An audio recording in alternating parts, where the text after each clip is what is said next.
जी तुहाडा स्कूल सिक्ख्या विभाग पंजाब दी ऑनलाइन जमात विच। प्यारे बच्चों, मेरे कोल कुछ अखर अते कुछ तस्वीरां दे फ्लैश कार्ड ने। देखो बच्चों, इन्हां तस्वीरां नूं असीं अखरां नाल मिलाना है।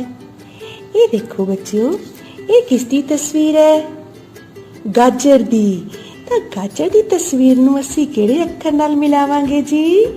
शाबाश शाबाश, हाँ जी, गग्गा गाजर, गग्गा गाजर। हाँ जी बच्चों, हुण असीं ये देखते हैं जी, ये किहड़ी तस्वीर है जी? कार दी। कक्का कार। बच्चों, कार दी तस्वीर नूं असीं किहड़े अखर नाल मिलावांगे? कक्का कार। देखो जी, कक्का कार। बच्चों, ये देखो जी, ये किहड़ी तस्वीर है? ये है जी घड़ा। घड़े दी तस्वीर नूं असीं किहड़े अखर नाल मिलावांगे? हाँ जी, ये है जी घग्गा घड़ा। घग्गा घड़ा। हाँ जी बच्चों, इत्थे तां कोई भी तस्वीर नहीं बनी, तां इसनूं असीं किहड़े अखर नाल मिलावांगे? हाँ जी, गंगा खाली। गंगा खाली। बच्चों, गंगे अखर नाल कोई भी शब्द शुरू नहीं हुंदा, इस करके गंगा खाली। हाँ जी बच्चों, ये देखो जी, ये किहड़ी तस्वीर है जी? देखो ध्यान नाल। खुरपा। खुरपे नूं असीं किहड़े अखर नाल मिलावांगे? खक्खा खुरपा। प्यारे बच्चों, हुण आपां करना है अखर नूं पहचानना है ते उहदे उत्ते गोला लगाना है। बच्चों देखो, ये सब तो पहले ऐड़ा अखर दिता है, असीं इहदे वर्गा ऐड़े वर्गा अखर लभ के, यानी ऐड़ा लभ के असीं उस ते गोल चक्कर लगा देना। ये देखो, एक ये ऐड़ा सी, एक ए सी ते एक ए सी। असीं सारे अखरां नूं ध्यान नाल देखना है, जिथे ऐड़ा उत्थे गोल चक्कर लगा देना है। हाँ जी बच्चों, ये देखो जी, अगे है जी ऊड़ा। हुण ऊड़ा लभी है जी, ए आ सी, ए सी, एक ए सी। देखो ऊड़ा भी लभ गया। हुण देखो जी, अगे सस्सा है, तां सस्से नूं लभ के असीं गोल चक्कर लगावांगे। ठीक है बच्चों? बच्चों, तुसीं हुण अपनी पाठ पुस्तक विच भी तस्वीरां नूं अखरां नाल मिलाना है अते नाल ही अखरां नूं अखरां नाल भी मिलाना है। बच्चों, हेठां जो लिखण लई प्रैक्टिस दित्ती गई है, दो बिंदियां नूं जोड़ के तिरछियां लाइनां लगाउण दी प्रैक्टिस भी जरूर करनी है। बच्चों, अगले पेज ते तुसीं अखर नूं पछाणो ते गोला लगाओ भी जरूर करना है।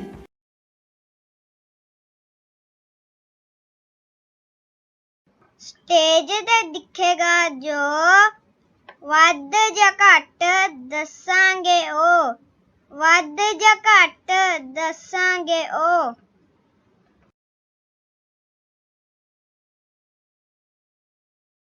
एक तो वध ਉਂਗਲਾਂ दो, दो तो वध तीन, तीन तो वध ਹੁੰਦੀਆਂ चार। आओ लइए गिण, आओ लइए गिण। चार तो वध ਉਂਗਲਾਂ पंज, पंज तो वध छे, पंज तो वध छे, छे तो वध ਹੁੰਦੀਆਂ सत्त। आओ लइए गिण, आओ लइए गिण। सत्त तो वध ਉਂਗਲਾਂ अठ, अठ तो वध नौ। एक एक करके वधियां ने, गल तुसीं समझो, गल तुसीं समझो। नौ तो घट ਉਂਗਲਾਂ अठ, अठ तो घट सत्त, सत्त तो घट ਹੁੰਦੀਆਂ छे। आओ समझ लइए, 6 ਤੋਂ ਘੱਟ ਉਂਗਲਾਂ 5 5 ਤੋਂ ਘੱਟ 4 4 ਤੋਂ ਘੱਟ ਹੁੰਦੀਆਂ 3 ਆਓ ਸਮਝ ਲਈਏ 3 ਤੋਂ ਘੱਟ ਉਂਗਲਾਂ 2 2 ਤੋਂ ਘੱਟ 1 2 ਤੋਂ ਘੱਟ 1 ਇੱਕ ਇੱਕ ਕਰਕੇ ਕੱਟੀਆਂ ਨੇ ਗੱਲ ਤੁਸੀਂ ਸਮਝੋ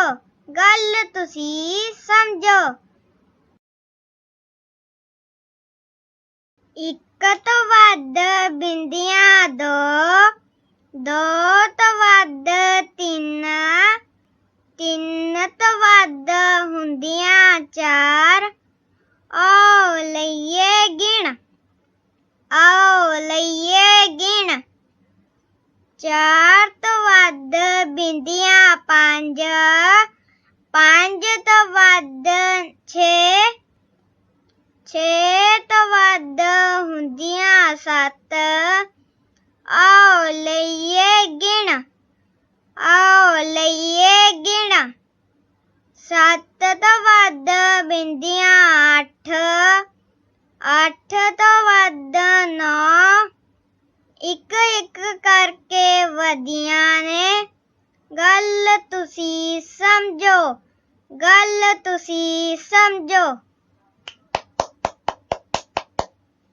9 ਤੋਂ ਘੱਟ ਬਿੰਦੀਆਂ 8 8 ਤੋਂ ਘੱਟ 7 7 ਤੋਂ ਘੱਟ ਹੁੰਦੀਆਂ 6 ਆਓ ਸਮਝ ਲਈਏ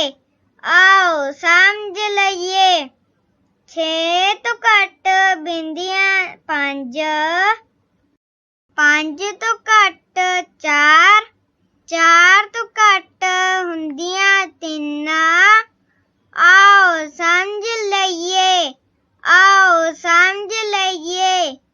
3 ਤੋਂ ਘੱਟ ਬਿੰਦੀਆਂ 2 2 ਤੋਂ ਘੱਟ 1 ਇੱਕ ਇੱਕ ਕਰਕੇ ਕੱਟੀਆਂ ਨੇ ਗੱਲ ਤੁਸੀਂ ਸਮਝੋ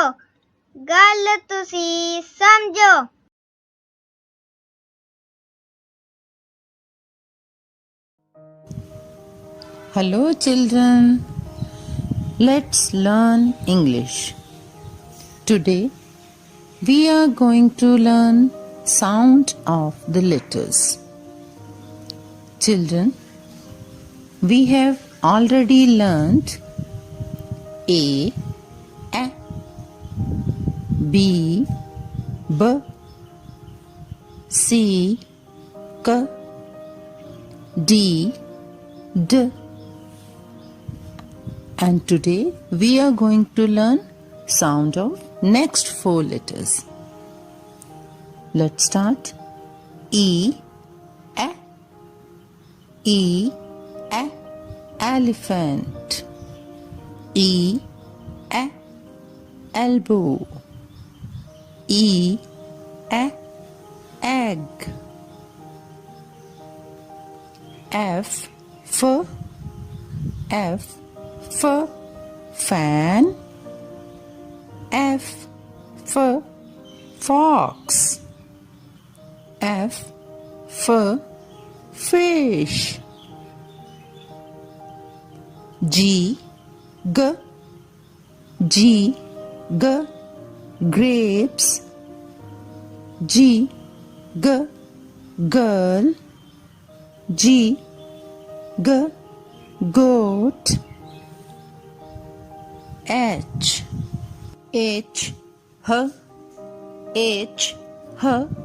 hut. H, hen. H, hand. Children, try to speak sound of the letters A to H. Keep learning. Thank you.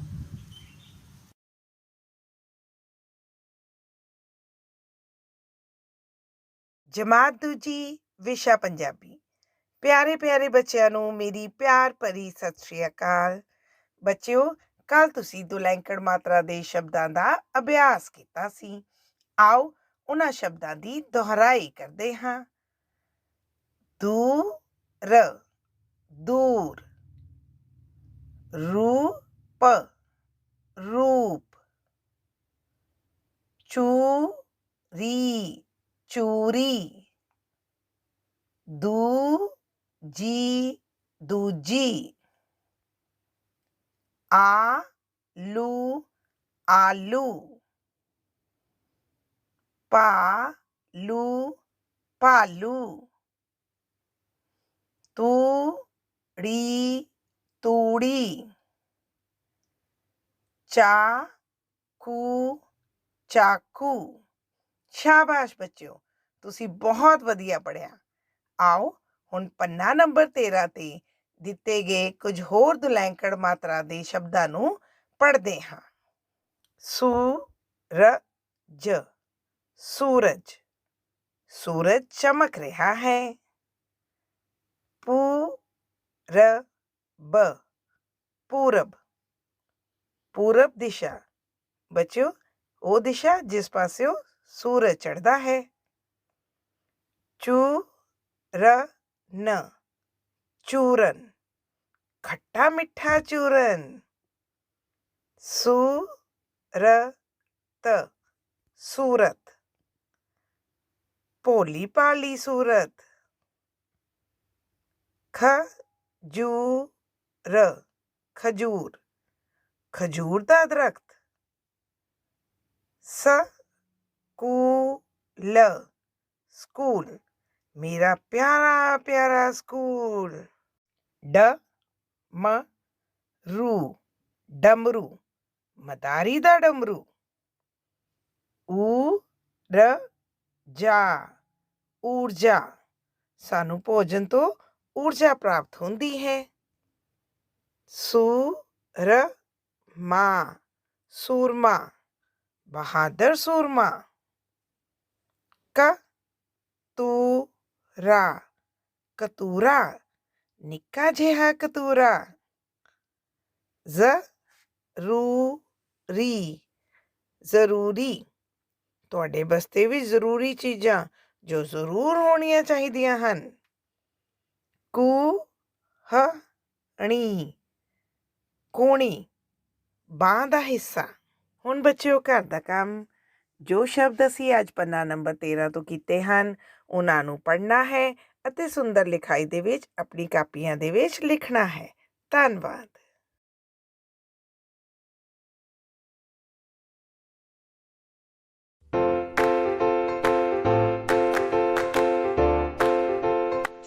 प्यारी प्यारी Munni, 10 9 19, 10 9 19, 10 9 19, 19 19 19 19।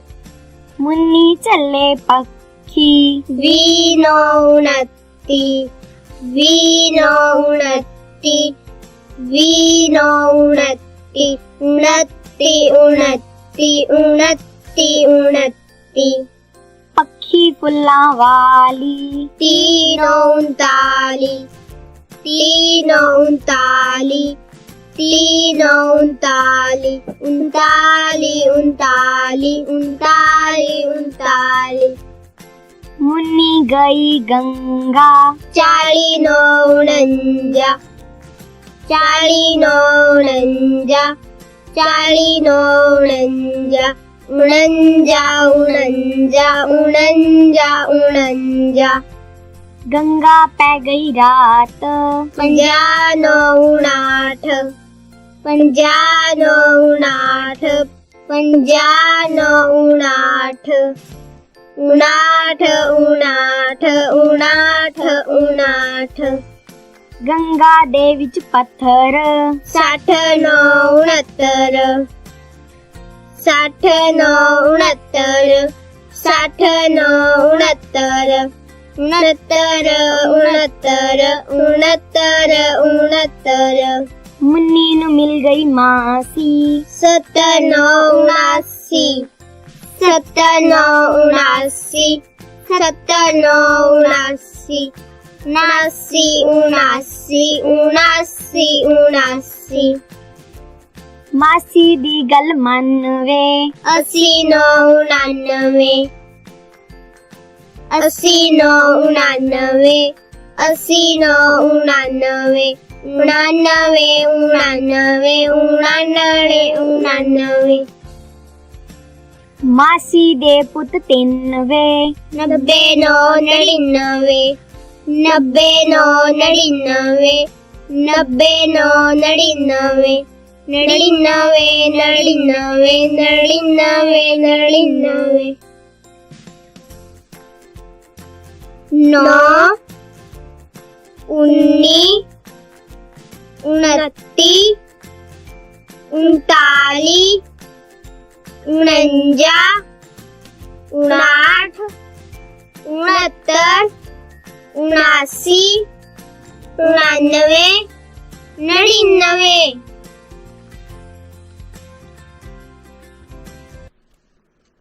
99।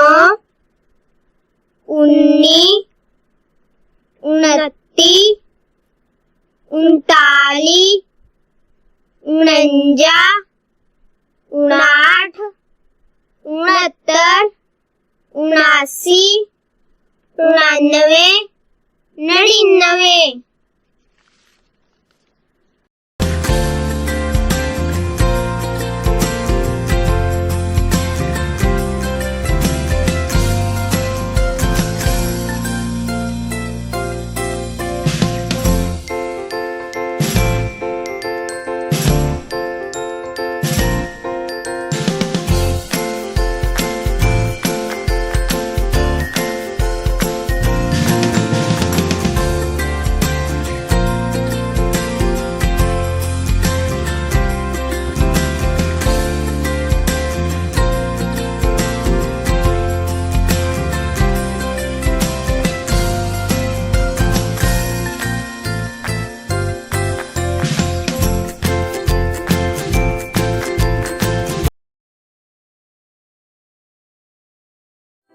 Kids, today we will practice the remaining letters of set 3. First is F. We will draw this letter in first, second, third and fourth line. Starting from the third line, draw a curve up to the first line, then down to the fourth line, touching it, draw a curve up to the middle of second and third line, then swing the pen left to right, touching the third line with small curve. There is no bend in this slanting line. Next, L. We will draw this letter in first, second and third line. Starting from the third line, draw a curve up to the first line, then down to the third line, touching it with small curve. This crossing point is near to the third line. Next, E. We will write this in second and third line. Starting from the third line up to the second line, touching it, then down to the third line, touching it with small curve. This crossing point is near to the third line. Maximum practice of writing these letters surely improve your handwriting. ਅੱਜ ਦਾ ਸਾਡਾ ਵਿਸ਼ਾ ਪਾਠ number 3 ਵਿੱਚੋਂ ਲਿਆ ਗਿਆ ਹੈ, ਜੋ ਕਿ ਦੋ ਦੋਸਤਾਂ ਬਾਰੇ ਇੱਕ ਕਵਿਤਾ ਹੈ। ਇਹ ਦੋਸਤ ਹਨ ਤੋਤਾ ਅਤੇ ਕਬੂਤਰ। ਤੁਸੀਂ ਇਸ ਕਵਿਤਾ ਵਿੱਚ ਉਹਨਾਂ ਦੀ ਦੋਸਤੀ ਬਾਰੇ ਪੜ੍ਹਿਆ ਹੈ। ਆਓ ਅੱਜ ਅਸੀਂ ਇਸ ਪਾਠ ਨਾਲ ਸੰਬੰਧਿਤ ਅਭਿਆਸ ਕਰੀਏ। ਹੇਠ ਲਿਖੇ ਪ੍ਰਸ਼ਨਾਂ ਦੇ ਉੱਤਰ ਲਿਖੋ। ਪ੍ਰਸ਼ਨ 1, ਤੋਤੇ ਅਤੇ ਕਬੂਤਰ ਦਾ ਆਪਸੀ ਰਿਸ਼ਤਾ ਕੀ ਸੀ? ਹਾਂਜੀ, ਤੁਸੀਂ ਕਵਿਤਾ ਵਿੱਚ ਪੜ੍ਹਿਆ ਹੈ, ਤੋਤਾ ਅਤੇ ਕਬੂਤਰ ਮਿੱਤਰ, ਦੋਹਾਂ ਵਿੱਚ ਸੀ ਪਿਆਰ ਬੜਾ। ਤਾਂ ਜਿਸ ਤਰ੍ਹਾਂ ਤੁਹਾਡੀ ਕਲਾਸ ਵਿੱਚ ਵੀ ਤੁਸੀਂ ਇੱਕ ਦੂਜੇ ਦੇ ਮਿੱਤਰ ਬਣਦੇ ਹੋ, ਜਿਨ੍ਹਾਂ ਨਾਲ ਤੁਸੀਂ ਹੱਸਦੇ ਹੋ, ਖੇਡਦੇ ਹੋ ਅਤੇ ਲੋੜ ਪੈਣ 'ਤੇ ਇੱਕ ਦੂਜੇ ਦੀ ਮਦਦ ਵੀ ਕਰਦੇ ਹੋ। ਸੋ ਇਸੇ ਤਰ੍ਹਾਂ ਤੋਤਾ ਅਤੇ ਕਬੂਤਰ ਆਪਸ ਵਿੱਚ ਪੱਕੇ ਮਿੱਤਰ ਸਨ। ਉੱਤਰ, ਉਹ ਦੋਨੋਂ ਆਪਸ ਵਿੱਚ ਪੱਕੇ ਮਿੱਤਰ ਸਨ।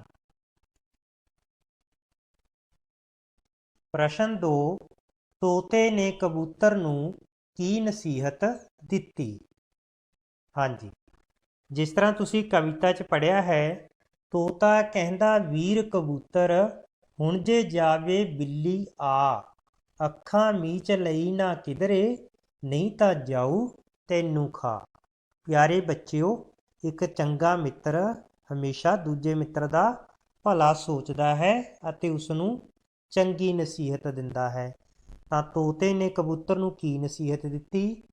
ਉੱਤਰ, ਉਸਨੇ ਕਬੂਤਰ ਨੂੰ ਬਿੱਲੀ ਆਉਣ 'ਤੇ ਅੱਖਾਂ ਨਾ ਮੀਚਣ ਦੀ ਨਸੀਹਤ ਦਿੱਤੀ।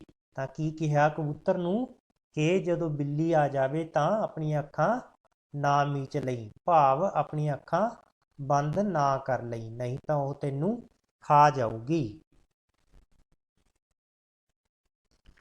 ਪ੍ਰਸ਼ਨ 3, ਬਿੱਲੀ ਦੇ ਆਉਣ 'ਤੇ ਤੋਤਾ ਅਤੇ ਕਬੂਤਰ ਉੱਡ ਕੇ ਕਿੱਥੇ ਬੈਠ ਜਾਂਦੇ ਹਨ?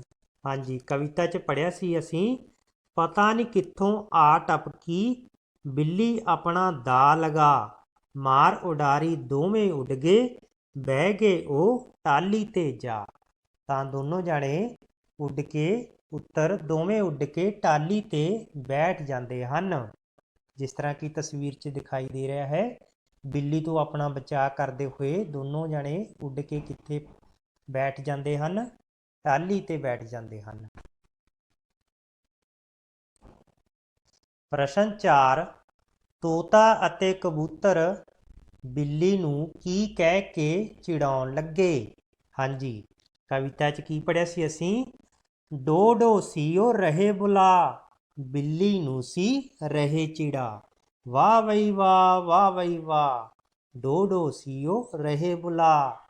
ਹਾਂਜੀ, ਉੱਤਰ, ਉਹ ਦੋਵੇਂ ਬਿੱਲੀ ਨੂੰ ਡੋਡੋ ਕਹਿ ਕੇ ਚਿੜਾਉਣ ਲੱਗੇ। ਡੋਡੋ ਕੀ ਹੁੰਦਾ ਬੱਚਿਓ? ਅੰਗੂਠਾ ਦਿਖਾ ਕੇ ਚਿੜਾਉਣਾ, ਜਿਸ ਤਰ੍ਹਾਂ ਤੁਸੀਂ ਤਸਵੀਰ 'ਚ ਦੇਖ ਰਹੇ ਹੋ। ਤਾਂ ਇਹ ਸੀ ਆਪਣੇ ਕੋਲ ਅੱਜ ਦੇ ਪ੍ਰਸ਼ਨ ਉੱਤਰ। ਇਸ ਤੋਂ ਬਾਅਦ ਘਰ ਦਾ ਕੰਮ ਤੁਸੀਂ ਕੀ ਕਰਨਾ ਹੈ ਪਿਆਰੇ ਬੱਚਿਓ? ਇਹਨਾਂ ਪ੍ਰਸ਼ਨਾਂ ਨੂੰ ਉੱਤਰਾਂ ਸਮੇਤ ਸੁੰਦਰ ਲਿਖਾਈ ਵਿੱਚ ਆਪਣੀ ਕਾਪੀ ਵਿੱਚ ਲਿਖੋ ਅਤੇ ਫਿਰ ਇਹਨਾਂ ਨੂੰ ਯਾਦ ਕਰੋ। ਧੰਨਵਾਦ। ਪਿਆਰੇ ਬੱਚਿਓ, ਸਤਿ ਸ਼੍ਰੀ ਅਕਾਲ। ਠੀਕ ਠਾਕ ਹੋ ਬੇਟਾ? ਹੁਣ ਤੱਕ ਬੇਟਾ ਤੁਸੀਂ ਸੰਖਿਆਵਾਂ ਬਾਰੇ ਸ਼ਬਦਾਂ ਤੇ ਅੰਕਾਂ ਵਿੱਚ ਪੜ੍ਹਨਾ ਅਤੇ ਲਿਖਣਾ ਸਿੱਖ ਚੁੱਕੇ ਹੋ। ਅੱਜ ਬੇਟਾ ਆਪਾਂ ਆਪਣੀ ਗਣਿਤ ਦੀ ਕਿਤਾਬ ਦੇ ਪੰਨਾ ਨੰਬਰ 18 ਤੋਂ ਸੰਖਿਆਵਾਂ ਬਾਰੇ ਬਿਲਕੁਲ ਬਾਅਦ ਵਾਲੀ ਸੰਖਿਆ, ਬਿਲਕੁਲ ਪਹਿਲਾਂ ਵਾਲੀ ਸੰਖਿਆ ਤੇ ਵਿਚਕਾਰਲੀ ਸੰਖਿਆ ਬਾਰੇ ਪੜਾਂਗੇ। ਦੇਖੋ ਬੇਟਾ, ਬੱਚੇ ਜਿਹੜੇ ਆ ਸਰਕਸ ਦੇਖਣ ਗਏ, ਉੱਥੇ ਉਹ ਟਿਕਟ ਲਈ ਲਾਈਨ 'ਚ ਲੱਗੇ। ਦੇਖੀਏ, ਪਰਨੀਤ ਸਭ ਤੋਂ ਪਹਿਲਾਂ ਖੜਾ, ਉਸ ਤੋਂ ਬਾਅਦ ਤਰਲੀਨ, ਤਰਲੀਨ ਤੋਂ ਬਾਅਦ ਰਸਲੀਨ, ਰਸਲੀਨ ਤੋਂ ਬਾਅਦ ਅਵਨੀਤ, ਅਵਨੀਤ ਤੋਂ ਬਾਅਦ ਮੰਨਤ, ਮੰਨਤ ਤੋਂ ਬਾਅਦ ਅਨੰਤ। ਹੁਣ ਅਨੰਤ ਤੋਂ ਪਹਿਲਾਂ ਕੌਣ? ਮੰਨਤ, ਮੰਨਤ ਤੋਂ ਪਹਿਲਾਂ ਅਵਨੀਤ, ਅਵਨੀਤ ਤੋਂ ਪਹਿਲਾਂ ਰਸਲੀਨ, ਰਸਲੀਨ ਤੋਂ ਪਹਿਲਾਂ ਤਰਲੀਨ ਅਤੇ ਤਰਲੀਨ ਤੋਂ ਪਹਿਲਾਂ ਪਰਨੀਤ। ਹੁਣ ਤਰਲੀਨ ਤੋਂ ਬਾਅਦ ਕੌਣ ਖੜਾ? ਰਸਲੀਨ। ਅਵਨੀਤ ਤੋਂ ਪਹਿਲਾਂ ਕੌਣ ਖੜਾ? ਰਸਲੀਨ। ਤਰਲੀਨ ਤੇ ਅਵਨੀਤ ਦੇ ਵਿਚਕਾਰ ਕੌਣ ਖੜਾ? ਰਸਲੀਨ। ਇਹਨਾਂ ਨੇ ਬੇਟਾ ਟਿਕਟਸ ਲੈ ਲਈਆਂ ਤੇ ਇਹਨਾਂ ਨੂੰ ਨੰਬਰ ਮਿਲ ਗਏ। ਦੇਖੋ, ਪਰਨੀਤ ਤੋਂ ਸ਼ੁਰੂ ਕਰੀਏ। 461, 462, 463 464 465 466 ठीक है बेटा। ਹੁਣ ਆਪਾਂ ਦੇਖੀਏ ਕਿ 462 ਤੋਂ ਬਾਅਦ ਕੌਣ ਖੜਾ ਹੈ 463 464 ਤੋਂ ਪਹਿਲਾਂ ਕੌਣ ਖੜਾ ਹੈ 463 ਹੁਣ 462 ਅਤੇ 464 ਦੇ ਵਿਚਕਾਰ ਕੌਣ ਖੜਾ ਹੈ 463 ਇਹਨੂੰ ਬੇਟਾ ਹੁਣ ਆਪਾਂ ਆਪਣੀ ਸੰਖਿਆ ਪੱਟੀ ਤੇ ਦੇਖੀਏ 461 462 463 464 465 ਤੇ 466 ਠੀਕ ਹੈ। ਇਹਦੇ ਵਿੱਚ ਦੇਖੋ 462 ਤੋਂ ਬਾਅਦ ਕੀ ਹੈ 463 464 ਤੋਂ ਪਹਿਲਾਂ ਕੀ ਹੈ 463 ਠੀਕ ਹੈ। 462 ਤੇ 464 ਦੇ ਵਿਚਕਾਰ ਕੀ ਹੈ 463। ਹੁਣ ਬੇਟਾ ਚੱਲ ਰਿਹਾ ਸਾਲ ਕਿਹੜਾ ਹੈ ਉਹਨੂੰ ਆਪਾਂ ਲਿਖਦੇ ਹਾਂ ਚੱਲਦਾ ਸਾਲ 2020 ਤੇ ਆਉਣ ਵਾਲਾ ਸਾਲ ਕਿਹੜਾ ਹੈ ਅਗਲਾ ਸਾਲ ਕਿਹੜਾ ਹੋਵੇਗਾ ਬੇਟਾ ਅਗਲਾ ਸਾਲ 2021 ਇਹ ਅਗਲਾ ਹੈ ਠੀਕ ਹੈ ਜੀ। ਤੇ ਪਿਛਲਾ ਸਾਲ ਕਿਹੜਾ ਸੀ ਬੇਟਾ 2019 ਤੇ 2019 ਤੇ 2021 ਦੇ ਵਿਚਕਾਰ ਵਾਲਾ ਸਾਲ ਕਿਹੜਾ ਹੈ 2020।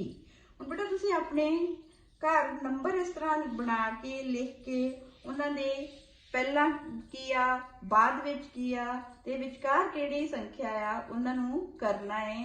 ਅੱਜ ਦੇ ਲਈ ਇੰਨਾ ਹੀ ਧੰਨਵਾਦ।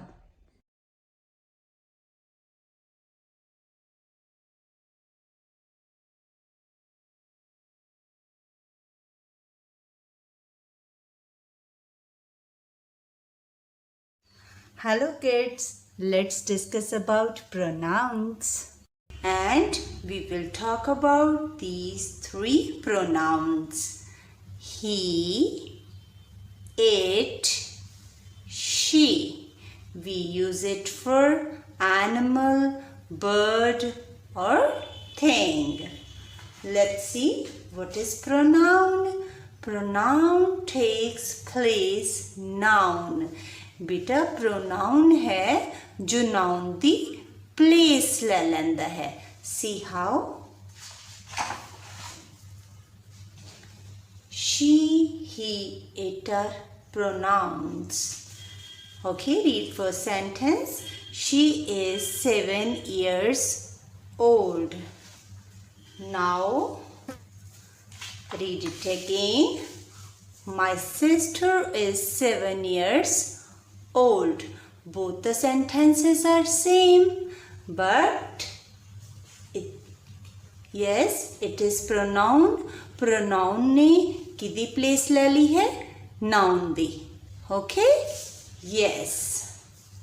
And second one, Ravi's father is a doctor. What can we use instead of it? Yes, he is a doctor. Both sentences are same, but pronoun takes place noun. Okay. Third one, Bob is very faithful, or we can say it is very faithful. It is pronoun and Bob is noun. Okay. That's why we are saying a pronoun is a word that takes the place of a noun. Okay, try to do it. Yes, match these. Ravi with it. No, we use it for animal, bird or thing. So we will match it with he. Ravi, he. Mother, yes, with she. And Bob with it. Okay, we will do one more activity. Yes, he. We use he for boy. Yes, he for boy, or we can say for Ravi. Okay, Ravi is noun and he is pronoun. Good. We use he for an old man, or we can say grandfather. Okay, grandfather is a noun and he is pronoun. Yes, for father, or we can say for doctor. Okay, doctor is a noun. He is pronoun. Yes, he for man. Okay, and yes, we will put here she. We use she for woman, she for girl. Girl is a noun, sister is a noun, and she is pronoun. Okay? Yes, we use she for lady, or we can say for nurse. Okay? Yes, and for an old woman. Understand? And it for animal. Bob is noun here and it is pronoun. Understand? Good. It's time for homework. You have to create these columns and write she, he, it. Okay? Pick the words and write in the correct column. Here are the words. Okay, grandmother, put it here, she.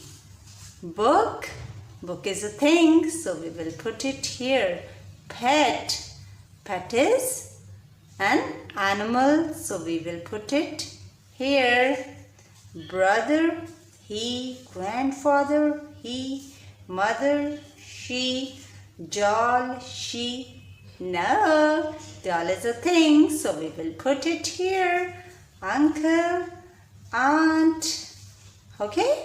Write all these words on your copies. See you soon. Bye-bye. ਪਿਆਰੇ ਬੱਚਿਓ, ਤੁਸੀਂ ਦੇਖਿਆ ਹੋਵੇਗਾ ਕਿ ਬਹੁਤ ਸਾਰੇ ਲੋਕ ਵੱਖ-ਵੱਖ ਕੰਮ ਕਰਦੇ ਹਨ। ਇਨ੍ਹਾਂ ਕੰਮਾਂ ਨਾਲ ਪੈਸਾ ਕਮਾ ਕੇ ਉਹ ਆਪਣਾ ਗੁਜ਼ਾਰਾ ਕਰਦੇ ਹਨ। ਵੱਖ-ਵੱਖ ਕੰਮਕਾਰ ਕਰਨ ਵਾਲੇ ਕਿੱਤਾਕਾਰ ਸਾਡੇ ਸਹਿਯੋਗੀ ਹਨ। ਆਓ ਇੱਕ ਵਿਆਹ ਦੇ ਦ੍ਰਿਸ਼ ਰਾਹੀਂ ਇਨ੍ਹਾਂ ਕਿੱਤਾਕਾਰਾਂ ਬਾਰੇ ਜਾਣੀਏ। ਇਹ ਕੌਣ ਹੈ? ਗੁਰਨੂਰ। ਗੁਰਨੂਰ ਇੱਕ ਲੜਕਾ ਹੈ। ਉਸ ਦੇ ਵੀਰ ਦਾ ਵਿਆਹ ਹੈ। ਬਰਾਤ ਚੜ੍ਹਨ ਵਿੱਚ 3 ਦਿਨ ਬਾਕੀ ਹਨ। ਉਸਾਰੀ ਵਾਲੇ ਮਿਸਤਰੀ ਨੇ ਘਰ ਦੀ ਬਾਹਰਲੀ ਕੰਧ ਨੂੰ ਪਲਸਤਰ ਕਰਕੇ ਬੜਾ ਸੋਹਣਾ ਬਣਾ ਦਿੱਤਾ ਹੈ। ਪੇਂਟਰ ਨੇ ਜੋ ਰੰਗ ਕਰਨ ਵਾਲਾ ਹੁੰਦਾ ਹੈ, ਰੰਗ ਵਾਲੇ ਨੇ ਸਾਡੇ ਘਰ ਨੂੰ ਰੰਗ ਕਰਕੇ ਬਹੁਤ ਖੂਬਸੂਰਤ ਬਣਾ ਦਿੱਤਾ ਹੈ। ਹਲਵਾਈ ਵੀ ਪਹੁੰਚ ਗਏ ਹਨ। ਪਾਪਾ ਜੀ ਦੱਸਦੇ ਹਨ, ਇਹ ਆਪਣੇ ਸ਼ਹਿਰ ਦੇ ਮਸ਼ਹੂਰ ਹਲਵਾਈ ਹਨ। ਇਹ ਬਹੁਤ ਸਵਾਦ ਮਠਿਆਈਆਂ ਤਿਆਰ ਕਰਦੇ ਹਨ। ਗੁਰਨੂਰ ਦੇ ਪਾਪਾ ਜੀ ਕਿਸਾਨ ਹਨ। ਉਹ ਆਪਣੇ ਖੇਤ ਵਿੱਚ ਵੱਖ-ਵੱਖ ਫਸਲਾਂ ਉਗਾਉਂਦੇ ਹਨ। ਦੋਦੀ ਸਾਡੇ ਘਰ ਦੁੱਧ ਵਾਲੇ 2 ਡਰਮ ਰੱਖ ਗਿਆ ਹੈ। ਇਹ ਦੋਦੀ ਸਵੇਰੇ ਸ਼ਾਮ ਸਾਡੇ ਪਿੰਡ ਵਿੱਚੋਂ ਤਾਜ਼ਾ ਦੁੱਧ ਇਕੱਠਾ ਕਰਦਾ ਹੈ।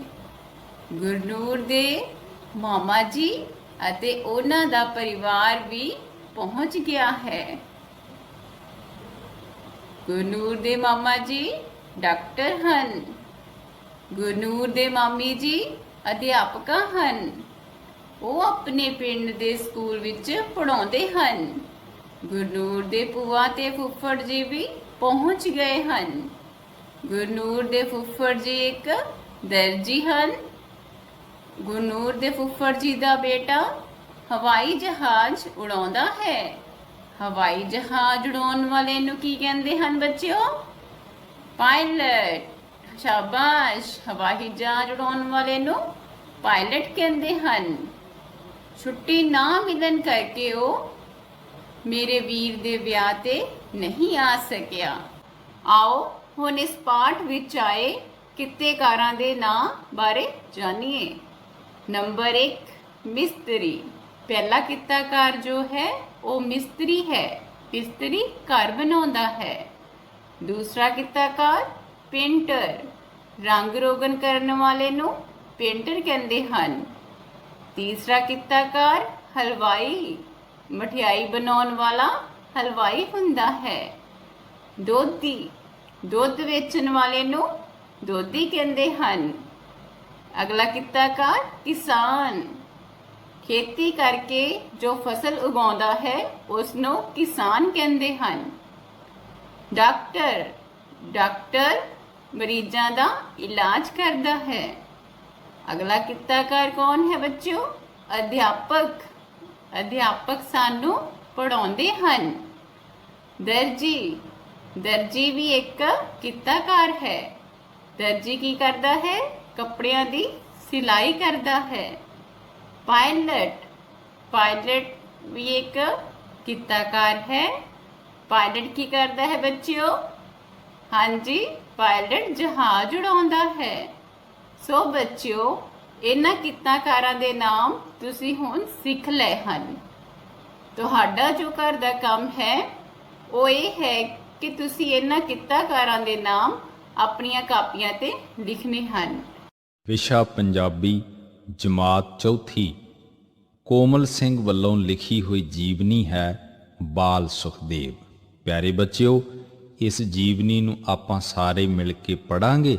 ਤੁਸੀਂ ਧਿਆਨਪੂਰਵਕ ਮੇਰੇ ਨਾਲ ਪੜ੍ਹਦੇ ਜਾਣਾ ਹੈ। ਸ਼ਹੀਦ ਸੁਖਦੇਵ ਨੂੰ ਕੌਣ ਨਹੀਂ ਜਾਣਦਾ?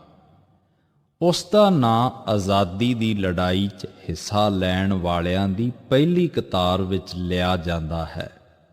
ਉਹ ਭਗਤ ਸਿੰਘ ਦਾ ਨੇੜੇ ਦਾ ਸਾਥੀ ਸੀ। ਭਗਤ ਸਿੰਘ ਨਾਲ ਜਿਹੜੇ ਦੋ ਹੋਰ ਸਾਥੀਆਂ ਨੂੰ ਫਾਂਸੀ ਲਾਇਆ ਗਿਆ ਸੀ, ਸੁਖਦੇਵ ਉਹਨਾਂ ਵਿੱਚੋਂ ਇੱਕ ਸੀ। ਇਹਨਾਂ ਦਾ ਤੀਜਾ ਸਾਥੀ ਰਾਜਗੁਰੂ ਮਹਾਰਾਸ਼ਟਰ ਦਾ ਰਹਿਣ ਵਾਲਾ ਸੀ। ਸੁਖਦੇਵ ਦਾ ਜਨਮ 15 ਮਈ 1907 ਈਸਵੀ ਨੂੰ ਪਿਤਾ ਰਾਮ ਲਾਲ ਥਾਪਰ ਅਤੇ ਮਾਤਾ ਰਲੀ ਦੇਈ ਦੇ ਘਰ ਲੁਧਿਆਣਾ ਵਿੱਚ ਹੋਇਆ। ਆਓ ਅੱਜ ਤੁਹਾਨੂੰ ਸੁਖਦੇਵ ਦੇ ਬਚਪਨ ਦੀਆਂ ਕੁਝ ਗੱਲਾਂ ਦੱਸਦੇ ਹਾਂ। ਸੁਖਦੇਵ ਦੀ ਚਚੇਰੀ ਭੈਣ ਗੌਰਾਂ ਸੁਖਦੇਵ ਨੂੰ ਬਹੁਤ ਪਿਆਰ ਕਰਦੀ ਸੀ। ਉਹ ਬਚਪਨ ਵਿੱਚ ਸੁਖਦੇਵ ਨੂੰ ਗੋਦੀ ਚੁੱਕ ਕੇ ਖਿਡਾਉਂਦੀ ਸੀ। ਗੌਰਾਂ ਸੁਖਦੇਵ ਤੋਂ 7 ਸਾਲ ਵੱਡੀ ਸੀ। ਜਦ ਕਦੇ ਘਰ ਵਿੱਚ ਕੋਈ ਜੀ ਸੁਖਦੇਵ ਨੂੰ ਡਾਂਟਦਾ ਤਾਂ ਗੌਰਾਂ ਉਸ ਨਾਲ ਰੁੱਸ ਜਾਂਦੀ ਸੀ। ਜਦ ਘਰ ਵਿੱਚ ਸੁਖਦੇਵ ਕੋਈ ਸ਼ਰਾਰਤ ਕਰਦਾ ਜਾਂ ਗਲਤੀ ਕਰਦਾ ਤਾਂ ਗੌਰਾਂ ਸੁਖਦੇਵ ਦਾ ਹੀ ਪੱਖ ਪੂਰਦੀ ਸੀ। ਛੋਟੇ ਹੁੰਦਿਆਂ ਸੁਖਦੇਵ ਨੂੰ ਇਕੱਲਿਆਂ ਘੁੰਮਣ ਦਾ ਸ਼ੌਂਕ ਸੀ। ਉਹ ਬੱਚਿਆਂ ਦੇ ਝੁਰਮਟ ਤੋਂ ਥੋੜਾ ਅਲੱਗ ਹੀ ਰਹਿੰਦਾ ਸੀ।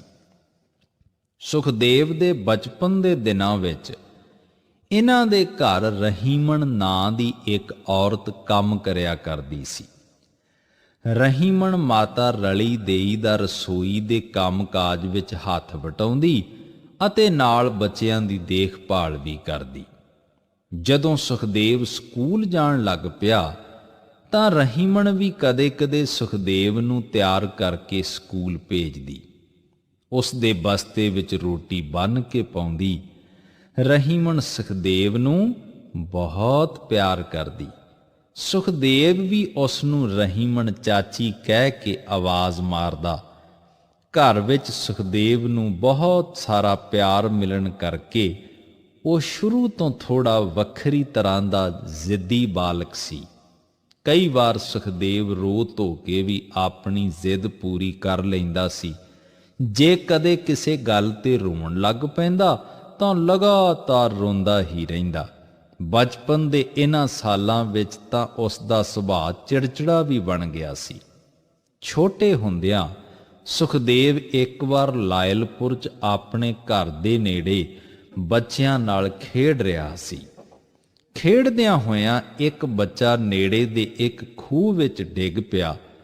ਸਾਰੇ ਬੱਚੇ ਖੂਹ ਦੀ ਮੌਣ ਦੇ ਨੇੜੇ ਖੜ ਕੇ ਉੱਚੀ-ਉੱਚੀ ਰੌਲਾ ਪਾਉਣ ਲੱਗੇ। ਪਰ ਸੁਖਦੇਵ ਕਾਹਲੀ ਨਾਲ ਭੱਜਾ ਆਪਣੇ ਘਰ ਗਿਆ ਅਤੇ ਨੌਕਰ ਸ਼ਿਵ ਰਾਮ ਨੂੰ ਰੱਸੇ ਸਮੇਤ ਖੂਹ ਤੇ ਲੈ ਆਇਆ। ਜੇਕਰ ਉਸ ਦਿਨ ਸੁਖਦੇਵ ਹੁਸ਼ਿਆਰੀ ਨਾ ਵਰਤਦਾ ਤਾਂ ਸ਼ਾਇਦ ਉਸ ਬੱਚੇ ਨੂੰ ਬਚਾਇਆ ਨਾ ਜਾ ਸਕਦਾ। ਸੁਖਦੇਵ ਲਾਇਲਪੁਰ ਦੇ ਸਨਾਤਨ ਧਰਮ ਸਕੂਲ ਵਿੱਚ ਪੜ੍ਹਦਾ ਸੀ। ਜਦੋਂ 13 ਅਪ੍ਰੈਲ 1919 ਨੂੰ ਜਲਿਆਂਵਾਲਾ ਬਾਗ ਦਾ ਸਾਕਾ ਵਾਪਰਿਆ ਤਾਂ ਸਾਰੇ ਪੰਜਾਬ ਵਿੱਚ ਸੋਗ ਦੀ ਲਹਿਰ ਦੌੜ ਗਈ। ਅੰਗਰੇਜ਼ ਸਰਕਾਰ ਨੂੰ ਪਤਾ ਸੀ ਕਿ ਸਾਰੇ ਪੰਜਾਬ ਵਿੱਚ ਥਾਂ-ਥਾਂ ਰੋਸ ਵਿਖਾਵੇ ਹੋਣਗੇ। ਇਸ ਕਰਕੇ ਅੰਗਰੇਜ਼ਾਂ ਨੇ ਜਲਿਆਂਵਾਲਾ ਬਾਗ ਦੇ ਸਾਕੇ ਤੋਂ ਤੀਜੇ ਦਿਨ ਸਾਰੇ ਪੰਜਾਬ ਵਿੱਚ ਫੌਜ ਅਤੇ ਪੁਲਿਸ ਤਾਇਨਾਤ ਕਰ ਦਿੱਤੀ। ਸਰਕਾਰੀ ਦਫ਼ਤਰਾਂ, ਵਿਦਿਅਕ ਅਦਾਰਿਆਂ ਅਤੇ ਹੋਰ ਸੰਸਥਾਵਾਂ ਵਿੱਚ ਅੰਗਰੇਜ਼ ਸਿਪਾਹੀ ਤਾਇਨਾਤ ਕਰ ਦਿੱਤੇ ਗਏ। ਸਨਾਤਨ ਧਰਮ ਸਕੂਲ ਲਾਇਲਪੁਰ ਦੇ ਮੁੱਖ ਅਧਿਆਪਕ ਨੇ ਸਰਕਾਰ ਵੱਲੋਂ ਆਏ ਹੁਕਮ ਅਨੁਸਾਰ ਵਿਦਿਆਰਥੀਆਂ ਨੂੰ ਹਦਾਇਤ ਕੀਤੀ ਕਿ ਹਰ ਰੋਜ਼ ਸਕੂਲ ਵਿੱਚ ਸਵੇਰ ਦੀ ਪ੍ਰਾਰਥਨਾ ਸਭਾ ਤੋਂ ਪਿੱਛੋਂ ਸਾਰੇ ਬੱਚੇ ਇੱਕ ਅੰਗਰੇਜ਼ ਅਫਸਰ ਨੂੰ ਸਲਾਮੀ ਦੇਣਗੇ। ਇੱਕ ਦਿਨ ਸਾਰੇ ਬੱਚੇ ਸਵੇਰ ਦੀ ਸਭਾ ਤੋਂ ਬਾਅਦ ਵਾਰੀ-ਵਾਰੀ ਅੰਗਰੇਜ਼ ਅਫਸਰ ਨੂੰ ਸਲਾਮੀ ਦੇ ਰਹੇ ਸਨ। ਜਦੋਂ ਸਲਾਮੀ ਦੇਣ ਦੀ ਸੁਖਦੇਵ ਦੀ ਵਾਰੀ ਆਈ ਤਾਂ ਉਸਨੇ ਸਲਾਮੀ ਦੇਣ ਤੋਂ ਇਨਕਾਰ ਕਰ ਦਿੱਤਾ। ਤਾਂ ਪਿਆਰੇ ਬੱਚਿਓ, ਇਸ ਪਾਠ ਨੂੰ ਤੁਸੀਂ ਦੁਬਾਰੇ ਪੜ੍ਹਨਾ ਹੈ ਤੇ ਪਾਠ ਪੁਸਤਕ ਵਿੱਚ ਦਿੱਤੇ ਗਏ ਅਭਿਆਸ ਦੇ ਪ੍ਰਸ਼ਨ ਤੇ ਖਾਲੀ ਥਾਵਾਂ ਨੂੰ ਭਰਨ ਦਾ ਯਤਨ ਕਰਨਾ ਹੈ। ਧੰਨਵਾਦ।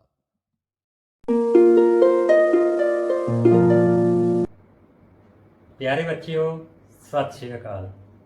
ਬੱਚਿਓ, ਕਿਸੇ ਸੰਖਿਆ ਵਿੱਚ ਉਸ ਦੇ ਅੰਕਾਂ ਦਾ ਸਥਾਨਕ ਮੁੱਲ ਅਤੇ ਵਿਸਤ੍ਰਿਤ ਰੂਪ ਸੰਖਿਆ ਦੇ ਵਿੱਚ ਹੀ ਲੁਕਿਆ ਹੁੰਦਾ ਹੈ। ਜੇਕਰ ਕਿਸੇ ਸੰਖਿਆ ਦੇ ਅੰਕਾਂ ਦਾ ਸਥਾਨ ਬਦਲ ਦਿੱਤਾ ਜਾਵੇ ਤਾਂ ਸਥਾਨਕ ਮੁੱਲ ਵੀ ਬਦਲ ਜਾਂਦਾ ਹੈ।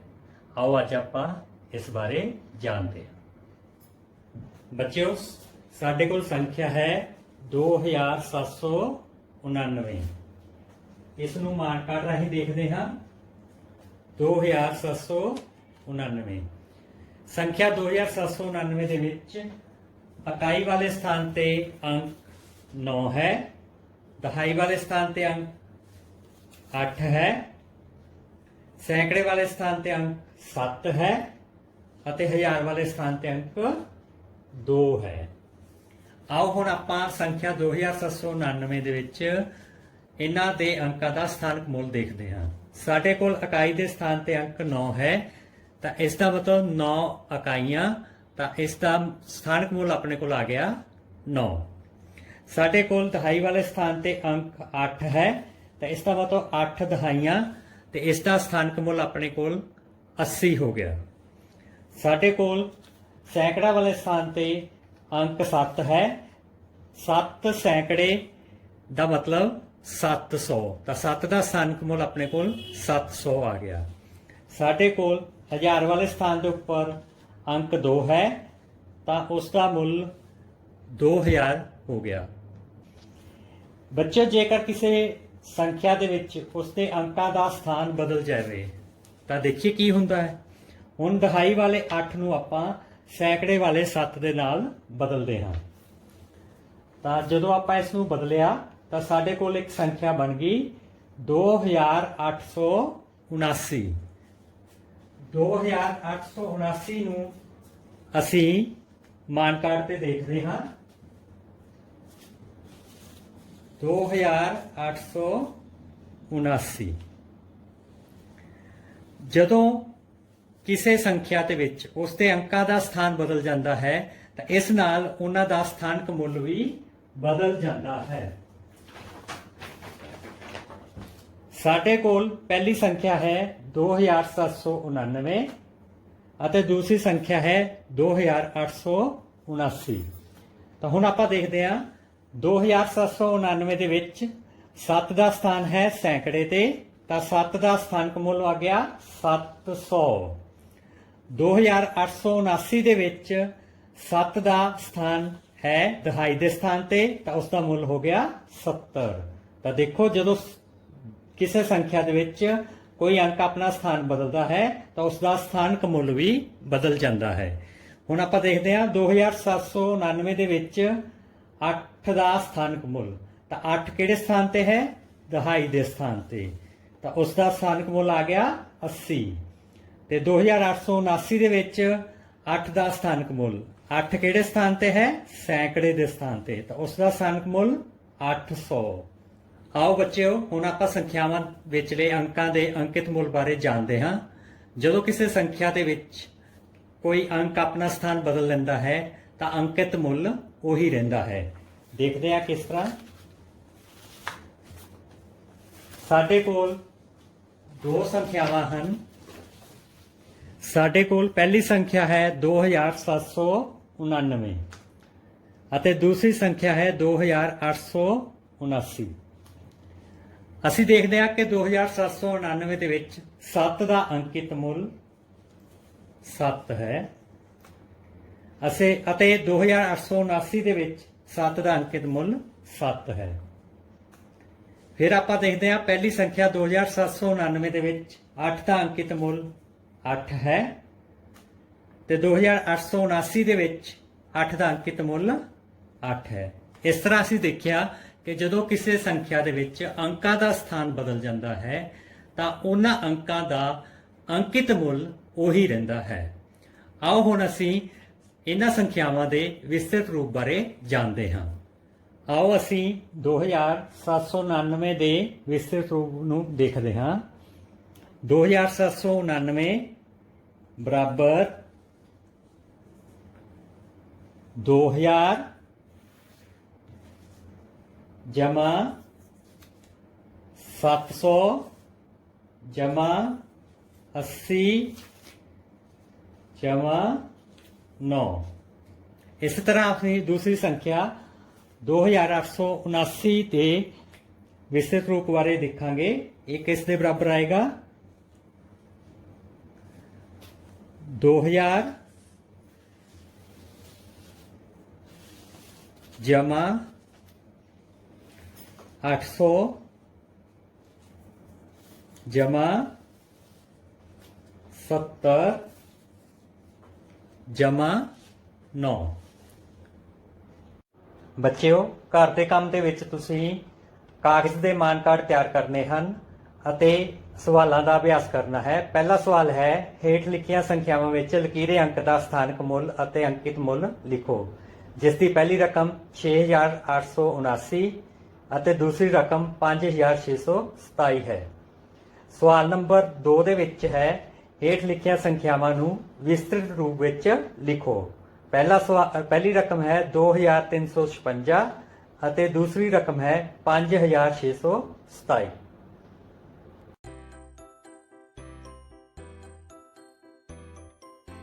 Hello children, today I have a topic for class 4 and the title of the topic is naming words. Children, do you know what are naming words? A noun is the name of a person, place, animal or thing. Now I will read the question which is already given in your book on page number 6. So let me read. Pick out the naming words from the passage and write them in the space given. Now I will read the passage with the help of these colorful pictures. You have to listen carefully and try to find out the naming words. So let me start. Once a lion Shera, the king of jungle, was sleeping near his cave. Children, do you know what is this? Very good. A lion. Its name is Shera. Shera is the king of jungle. And this is a cave. So we have 5 naming words here: lion, shera, king, jungle and cave. So let's move on. A mouse, Mickey, disturbed his sleep. What is this? This is a mouse. Its name is Mickey. Shera was angry. He caught Mickey. Shera caught Mickey. The mouse requested to spare his life. The lion agreed. So we have 2 more naming words: mouse and Mickey. After a few days, Shera was caught by some hunters in a net. These are hunters and this is a net. So here hunters and net are naming words. Mickey came to his help. He cut the rope with his sharp teeth. This is a rope. And this is the picture of teeth. Do you have teeth? Yes, we all have teeth. The lion was set free. Both became friends. Shera and Mickey became friends. So we have 3 more naming words: rope, teeth and friends. So children, now it's writing time. In your book there are columns below the passage and you have to write down the naming words. So let's repeat: lion, shera, king, jungle, cave, mouse, Mickey, hunter, net, rope, teeth and friends. Now children, it's time for homework and your homework is to write down these words in your notebook. Thank you.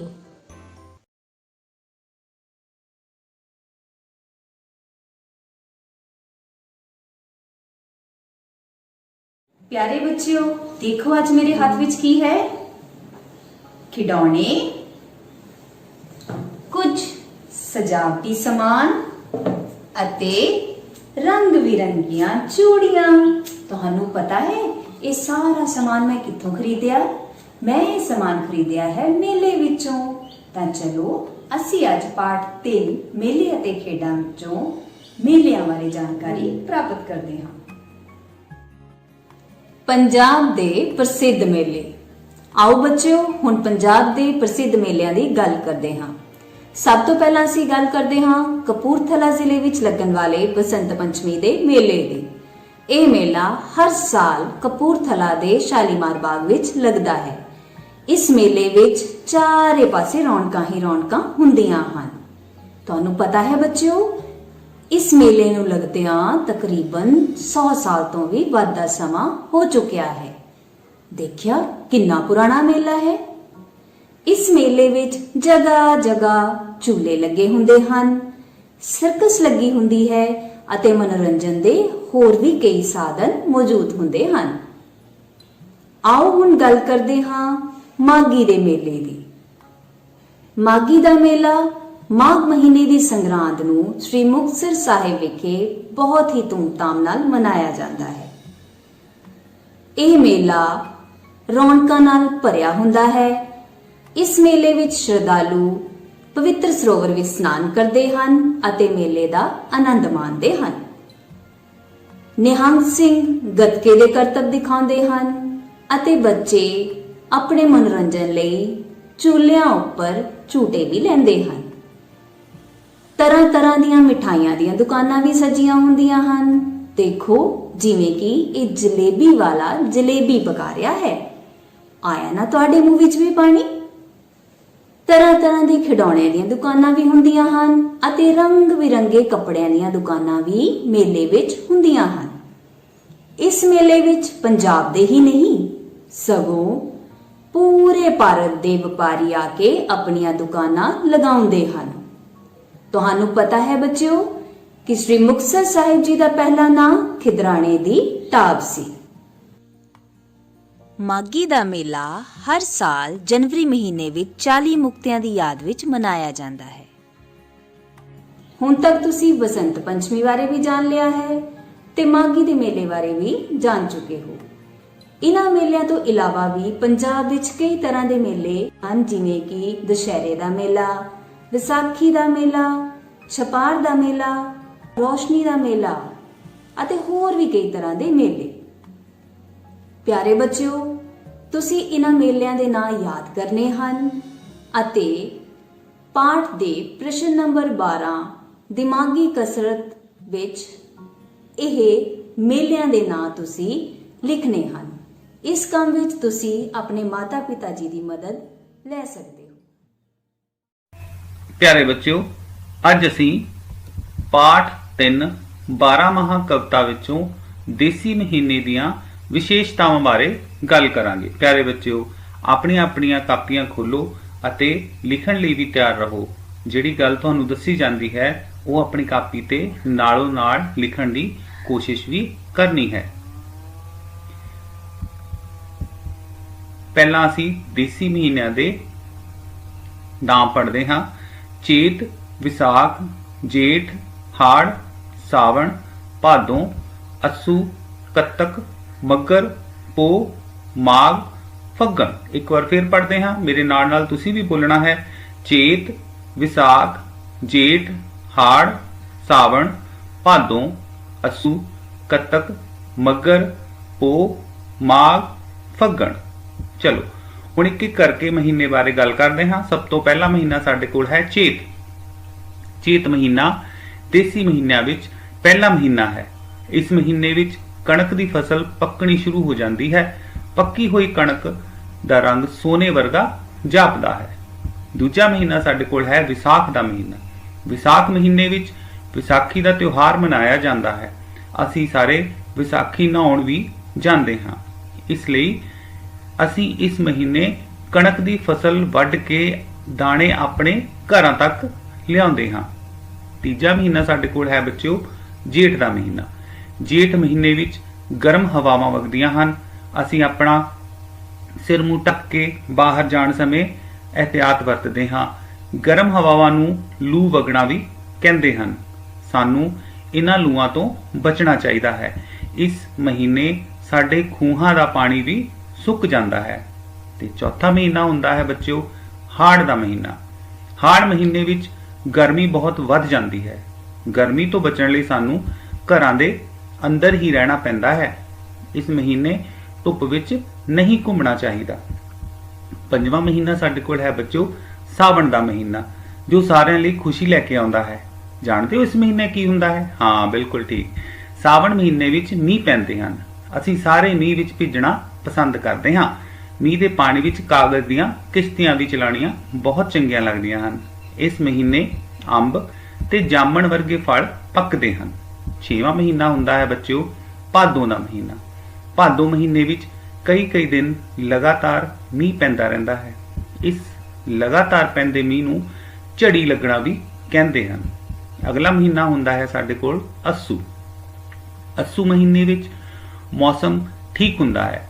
ਇਸ ਵਿੱਚ ਨਾ ਗਰਮੀ ਹੁੰਦੀ ਹੈ ਤੇ ਨਾ ਹੀ ਸਰਦੀ ਹੁੰਦੀ ਹੈ। ਇਸ ਮਹੀਨੇ ਬਾਹਰ ਘੁੰਮਣਾ ਚੰਗਾ ਲੱਗਦਾ ਹੈ। ਅਗਲਾ ਮਹੀਨਾ ਹੁੰਦਾ ਹੈ ਬੱਚਿਓ ਕੱਤਕ। ਕੱਤਕ ਮਹੀਨੇ ਦੀਆਂ ਚਾਨਣੀਆਂ ਰਾਤਾਂ ਬਹੁਤ ਸੋਹਣੀਆਂ ਲੱਗਦੀਆਂ ਹਨ।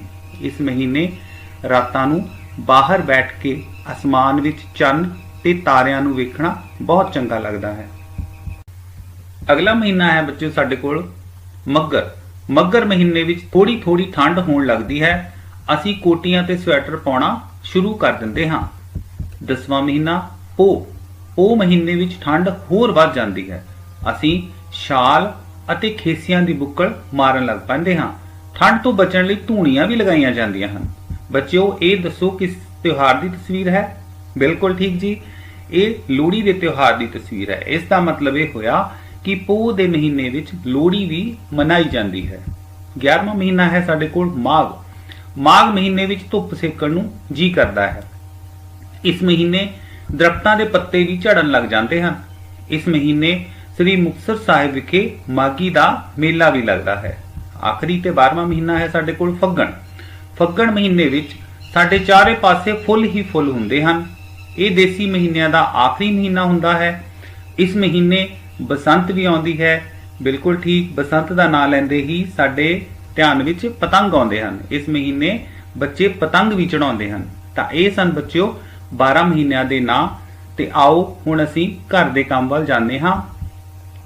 ਦੇਸੀ ਮਹੀਨਿਆਂ ਦੀ ਵਿਸ਼ੇਸ਼ ਗੱਲ, ਜਿਵੇਂ ਮੈਂ ਚੇਤ ਮਹੀਨੇ ਦੀ ਇੱਕ ਵਿਸ਼ੇਸ਼ ਗੱਲ ਲਿਖੀ ਹੈ, ਇਸ ਮਹੀਨੇ ਕਣਕ ਦੀ ਫਸਲ ਦਾ ਰੰਗ ਸੋਨੇ ਵਰਗਾ ਹੋ ਜਾਂਦਾ ਹੈ। ਉਵੇਂ ਹੀ ਤੁਸੀਂ ਵੀ ਬਾਕੀ ਦੇ 11 ਮਹੀਨਿਆਂ ਦੀਆਂ ਕੋਈ ਇੱਕ ਵਿਸ਼ੇਸ਼ ਗੱਲ ਸੁੰਦਰ ਲਿਖਾਈ ਵਿੱਚ ਲਿਖਣੀ ਹੈ।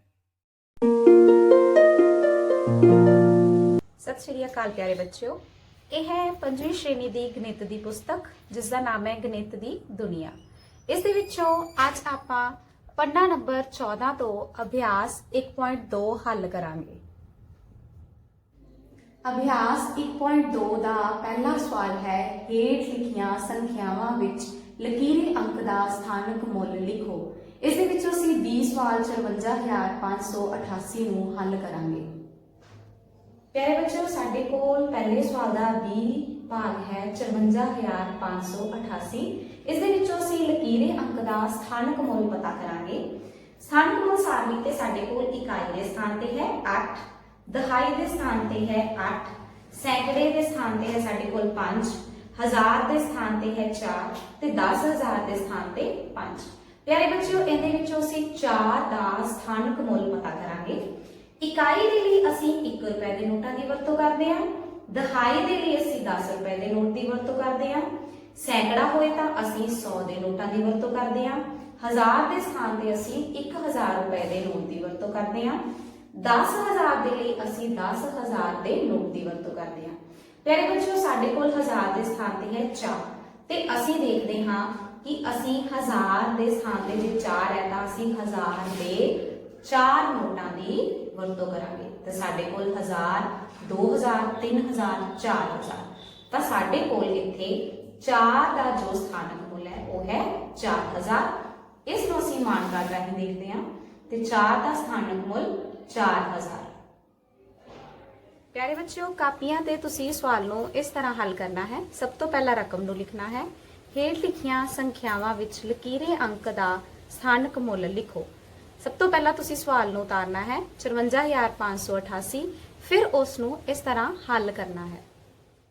ਪਿਆਰੇ ਬੱਚਿਓ, ਪਹਿਲੇ ਸਵਾਲ ਦੇ ਵਿੱਚੋਂ ਜੋ ਭਾਗ ਸਾਡੇ ਕੋਲ ਰਹਿ ਗਏ ਨੇ ਉਹ ਤੁਸੀਂ ਆਪ ਆਪਣੀਆਂ ਕਾਪੀਆਂ ਤੇ ਹੱਲ ਕਰਨੇ ਹਨ। ਹੁਣ ਅਸੀਂ ਦੂਸਰਾ ਸਵਾਲ ਹੱਲ ਕਰਾਂਗੇ। ਹੇਠ ਲਿਖੀਆਂ ਸੰਖਿਆਵਾਂ ਵਿੱਚ ਲਕੀਰੇ ਅੰਕ ਦਾ ਅੰਕਿਤ ਮੁੱਲ ਲਿਖੋ। ਇਸ ਦੇ ਵਿੱਚੋਂ ਅਸੀਂ C ਸਵਾਲ 90811 ਹੱਲ ਕਰਾਂਗੇ। ਪਿਆਰੇ ਬੱਚਿਓ, ਸਾਡੇ ਕੋਲ ਦੂਸਰੇ ਸਵਾਲ ਦੇ ਵਿੱਚੋਂ C ਪਾਰਟ ਹੈ 90811।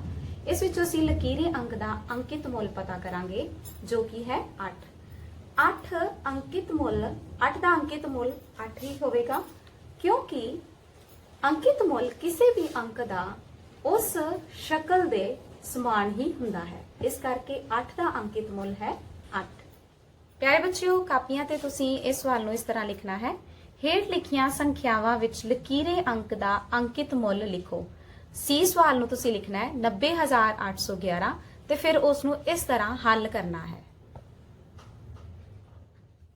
ਪਿਆਰੇ ਬੱਚਿਓ, ਦੂਸਰੇ ਸਵਾਲ ਦੇ ਜੋ ਭਾਗ ਰਹਿ ਗਏ ਨੇ ਉਹ ਤੁਸੀਂ ਆਪ ਆਪਣੀ ਕਾਪੀਆਂ ਤੇ ਹੱਲ ਕਰਨੇ ਹਨ। ਹੁਣ ਅਸੀਂ ਤੀਸਰਾ ਸਵਾਲ ਹੇਠ ਲਿਖੀਆਂ ਸੰਖਿਆਵਾਂ ਨੂੰ ਵਿਸਤ੍ਰਿਤ ਰੂਪ ਵਿੱਚ ਲਿਖੋ ਹੱਲ ਕਰਾਂਗੇ। ਇਸ ਵਿੱਚੋਂ ਅੱਜ ਅਸੀਂ ਡੀ ਸਵਾਲ 82994 ਨੂੰ ਹੱਲ ਕਰਾਂਗੇ। ਪਿਆਰੇ ਬੱਚਿਓ, ਸਾਡੇ ਕੋਲ ਤੀਸਰੇ ਸਵਾਲ ਦਾ ਡੀ ਭਾਗ ਹੈ 82994। ਇਸ ਨੂੰ ਅਸੀਂ ਮਾਣ ਕਾਰਡ ਤੇ ਦੇਖਦੇ ਹਾਂ ਤਾਂ ਸਾਡੇ ਕੋਲ 80,000, 2,000, 990,494 है। देखो 82,000, 80,000, 2,000 हो गया 82,000, 900, 90, 494, 90 ਤੇ 4। ਇਸ ਨੂੰ ਅਸੀਂ ਵਿਸਤ੍ਰਿਤ ਰੂਪ ਦੇ ਵਿੱਚ ਜਦੋਂ ਲਿਖਣਾ ਹੈ ਤਾਂ ਅਸੀਂ ਇਸ ਦੇ ਵਿੱਚ 80,000 ਜਮਾ 2,000 ਜਮਾ 900 ਜਮਾ 90 ਜਮਾ 4 ਲਿਖਦੇ ਹਾਂ।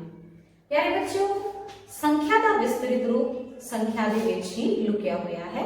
ਜਿਸ ਤਰ੍ਹਾਂ ਅਸੀਂ ਇਸ ਨੂੰ ਪੜ੍ਹ ਰਹੇ ਹਾਂ 82,000, 80,000, 2,000, 990, 494। ਇਹ ਹੈ 82,994 ਦਾ ਵਿਸਤ੍ਰਿਤ ਰੂਪ। ਤੁਸੀਂ ਆਪਣੇ ਕਾਪੀਆਂ ਤੇ ਇਸ ਸਵਾਲ ਨੂੰ ਇਸ ਤਰ੍ਹਾਂ ਹੱਲ ਕਰਨਾ ਹੈ। ਤੀਸਰੇ ਸਵਾਲ ਦੀ ਸਭ ਤੋਂ ਪਹਿਲਾਂ ਰਕਮ ਲਿਖਣੀ ਹੈ। ਹੇਠ ਲਿਖੀਆਂ ਸੰਖਿਆਵਾਂ ਨੂੰ ਵਿਸਤ੍ਰਿਤ ਰੂਪ ਵਿੱਚ ਲਿਖੋ। ਡੀ ਸਵਾਲ ਨੂੰ ਲਿਖਣਾ ਹੈ 82,994 ਤੇ ਫਿਰ ਉਸ ਨੂੰ ਇਸ ਤਰ੍ਹਾਂ ਹੱਲ ਕਰਨਾ ਹੈ। ਪਿਆਰੇ ਬੱਚਿਓ, ਤੀਸਰੇ ਸਵਾਲ ਦੇ ਜੋ ਭਾਗ ਰਹਿ ਗਏ ਨੇ ਉਹ ਤੁਸੀਂ ਆਪ ਆਪਣੀ ਕਾਪੀਆਂ ਤੇ ਹੱਲ ਕਰਨੇ ਹਨ।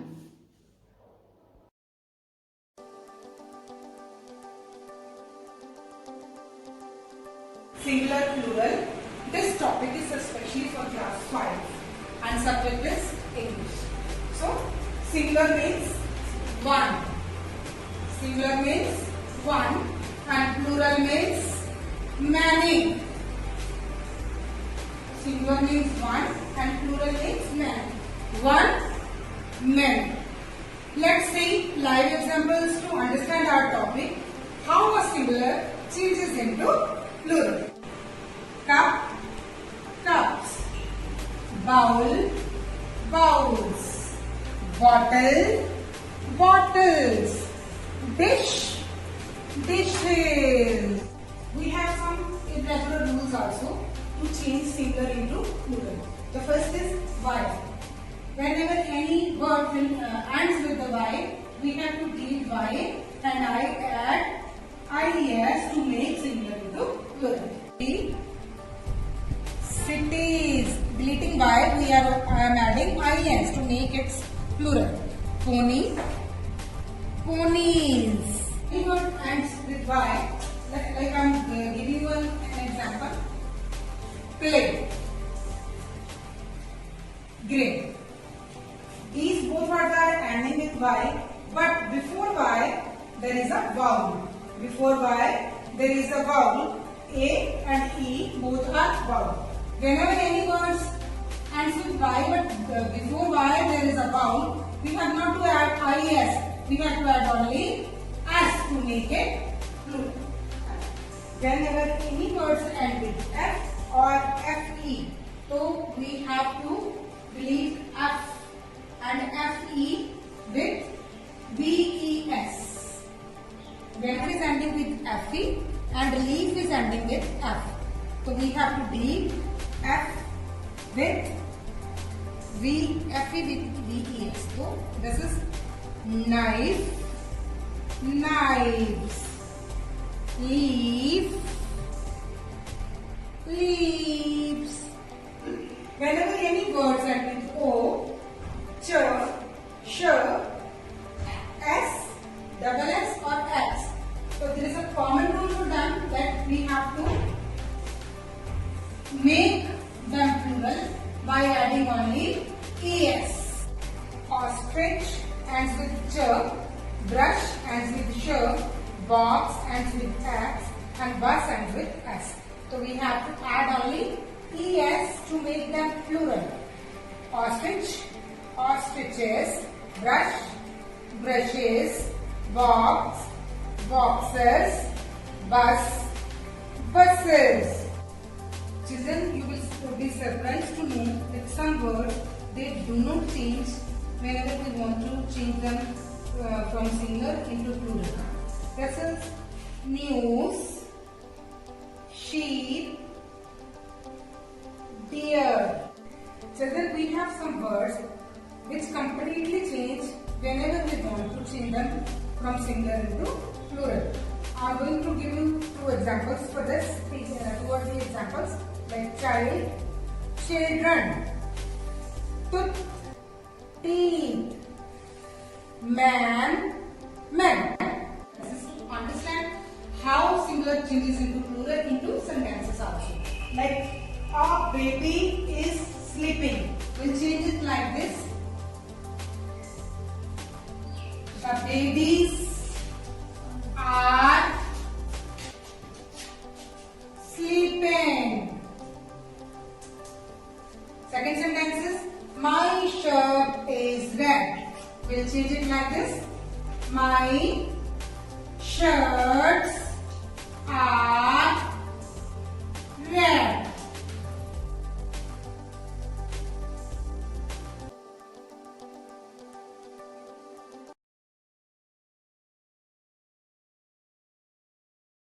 ਪੰਜਵੀਂ ਜਮਾਤ ਦੇ ਪਿਆਰੇ ਬੱਚਿਓ, ਵਿਸ਼ਾ ਵਾਤਾਵਰਣ ਸਿੱਖਿਆ ਵਿੱਚ ਅੱਜ ਆਪਾਂ ਪਾਠ ਤੀਜਾ ਪਸੰਦ ਆਪੋ ਆਪਣੀ ਪੜਾਂਗੇ।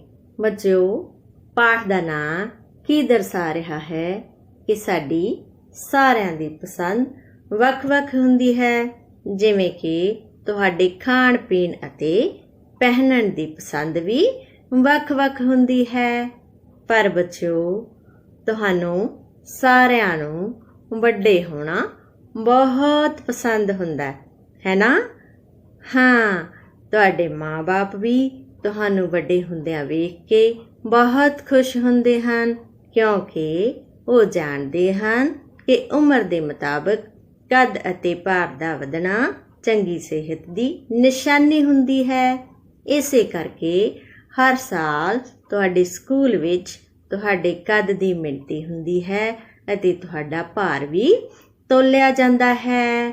ਬੱਚਿਓ, ਕੱਦ ਇੱਕ ਸਰੀਰਕ ਗੁਣ ਹੈ ਜਿਸ ਨੂੰ ਬੱਚਾ ਆਪਣੇ ਮਾਤਾ-ਪਿਤਾ ਤੋਂ ਵਿਰਸੇ ਵਿੱਚ ਵੀ ਪ੍ਰਾਪਤ ਕਰਦਾ ਹੈ, ਪਰ ਇਸ ਦੇ ਨਾਲ-ਨਾਲ ਤੁਹਾਡੇ ਖਾਣ-ਪੀਣ ਦੀ ਪਸੰਦ ਨਾਪਸੰਦ ਵੀ ਤੁਹਾਡੇ ਸਰੀਰ 'ਤੇ ਪ੍ਰਭਾਵ ਪਾਉਂਦੀ ਹੈ। ਉਹ ਕਿਵੇਂ? ਵੇਖੋ ਬੱਚਿਓ, ਜਿਹੜੇ ਬੱਚੇ ਦੁੱਧ ਪੀਂਦੇ ਹਨ, ਸਬਜ਼ੀਆਂ ਖਾਂਦੇ ਹਨ, ਉਹਨਾਂ ਦੀ ਸਿਹਤ ਬਹੁਤ ਵਧੀਆ ਹੁੰਦੀ ਹੈ ਅਤੇ ਕੱਦ ਵੀ ਪੂਰਾ ਵਧੀਆ ਹੁੰਦਾ ਹੈ। ਇਸ ਕਰਕੇ ਤੁਹਾਨੂੰ ਸਾਰਿਆਂ ਨੂੰ ਦੁੱਧ ਜ਼ਰੂਰ ਪੀਣਾ ਚਾਹੀਦਾ ਹੈ, ਕਿਉਂਕਿ ਦੁੱਧ ਇੱਕ ਸੰਪੂਰਨ ਭੋਜਨ ਹੈ ਜਿਸ ਨਾਲ ਤੁਹਾਡਾ ਕੱਦ ਅਤੇ ਭਾਰ ਵਧੀਆ ਰਹੇਗਾ। ਆਓ ਅੱਜ ਆਪਾਂ ਕੱਦ ਮਾਪਣਾ ਅਤੇ ਭਾਰ ਤੋਲਣਾ ਸਿੱਖੀਏ। ਪਿਆਰੇ ਬੱਚਿਓ, ਇਹ ਭਾਰ ਤੋਲਣ ਵਾਲੀ ਮਸ਼ੀਨ ਹੈ। ਆਪਣੇ ਭਾਰ ਨੂੰ ਅਸੀਂ ਕਿਲੋਗ੍ਰਾਮਾਂ ਦੇ ਵਿੱਚ ਦਰਸਾਉਂਦੇ ਹਾਂ। ਆਓ ਗਨਵੀਰ ਬੇਟਾ, ਅੱਜ ਤੁਹਾਡਾ ਭਾਰ ਤੋਲਦੇ ਹਾਂ। ਆਓ ਬੇਟਾ, ਮਸ਼ੀਨ ਦੇ ਉੱਪਰ ਇੱਕ ਪੈਰ ਇੱਥੇ ਅਤੇ ਦੂਸਰਾ ਪੈਰ ਇੱਥੇ ਰੱਖ ਕੇ ਖੜੇ ਹੋ ਜਾਓ। ਦੇਖੋ ਬੱਚਿਓ, ਮਸ਼ੀਨ ਦੀ ਲਾਲ ਸੂਈ ਗਨਵੀਰ ਦਾ ਭਾਰ 16 ਕਿਲੋ ਦਰਸਾ ਰਹੀ ਹੈ। ਆਓ ਬੱਚਿਓ, ਹੁਣ ਵਾਰੀ ਹੈ ਕੱਦ ਮਾਪਣ ਦੀ। ਘਰ ਵਿੱਚ ਕੱਦ ਮਾਪਣ ਲਈ ਅਸੀਂ ਇਸ ਇੰਚੀ ਟੇਪ ਦੀ ਵਰਤੋਂ ਕਰ ਸਕਦੇ ਹਾਂ, ਜਿਸ ਦੇ ਸੱਜੇ ਪਾਸੇ ਇੰਚਾਂ ਵਾਲੇ ਨਿਸ਼ਾਨ ਹਨ ਅਤੇ ਖੱਬੇ ਪਾਸੇ ਸੈਂਟੀਮੀਟਰਾਂ ਵਾਲੇ ਨਿਸ਼ਾਨ ਹਨ। ਆਓ ਬੱਚਿਓ, ਹੁਣ ਆਪਾਂ ਗੁਰਲੀਨ ਦਾ ਕੱਦ ਮਾਪਦੇ ਹਾਂ। ਸਭ ਤੋਂ ਪਹਿਲਾਂ ਤੁਸੀਂ ਕੰਧ ਨਾਲ ਖੜੇ ਹੋ ਕੇ ਇਸ ਤਰ੍ਹਾਂ ਆਪਣੇ ਕੱਦ ਦੇ ਬਰਾਬਰ ਨਿਸ਼ਾਨ ਲਗਾ ਲੈਣਾ ਹੈ। ਲਗਾਏ ਹੋਏ ਨਿਸ਼ਾਨ ਤੇ ਇੰਚੀ ਟੇਪ ਲਗਾ ਕੇ ਥੱਲੇ ਤੱਕ ਅਸੀਂ ਮਾਪ ਕੇ ਵੇਖਦੇ ਹਾਂ ਕਿ ਗੁਰਲੀਨ ਦਾ ਕੱਦ 44 ਇੰਚ ਅਤੇ 112 सेंटीमीटर है। ਬੱਚਿਓ ਉਮੀਦ ਹੈ ਤੁਸੀਂ ਭਾਰ ਤੋਲਣਾ ਅਤੇ ਕੱਦ ਮਾਪਣਾ ਚੰਗੀ ਤਰ੍ਹਾਂ ਜਾਣ ਗਏ ਹੋ ਤੇ ਹੁਣ ਵਾਰੀ ਹੈ ਤੁਹਾਡੇ ਘਰ ਦੇ ਕੰਮ ਦੀ। ਆਪਣਾ ਅਤੇ ਆਪਣੇ ਪਰਿਵਾਰ ਦੇ ਮੈਂਬਰਾਂ ਦਾ ਕੱਦ ਮਾਪੋ, ਫਿਰ ਉਸ ਨੂੰ ਹੇਠ ਲਿਖੀ ਸਾਰਣੀ ਵਿੱਚ ਦਰਜ ਕਰੋ। ਬੱਚਿਓ ਇਸ ਤਰ੍ਹਾਂ ਤੁਸੀਂ ਸਾਰਣੀ ਬਣਾ ਲੈਣੀ ਹੈ, ਲੜੀ ਨੰਬਰ ਲਿਖ ਲੈਣਾ ਹੈ, ਫਿਰ ਤੁਸੀਂ ਦੂਜੇ ਕਾਲਮ ਵਿੱਚ ਨਾਮ ਲਿਖਣਾ ਹੈ, ਤੀਜੇ ਕਾਲਮ ਵਿੱਚ ਇੰਚਾਂ ਵਿੱਚ ਕੱਦ ਲਿਖਣਾ ਹੈ, ਚੌਥੇ ਕਾਲਮ ਵਿੱਚ ਸੈਂਟੀਮੀਟਰਾਂ ਵਿੱਚ ਕੱਦ ਲਿਖਣਾ ਹੈ। ਬੱਚਿਓ ਇਹ ਕੰਮ ਤੁਸੀਂ ਸੁੰਦਰ ਲਿਖਾਈ ਵਿੱਚ ਕਰਨਾ ਹੈ।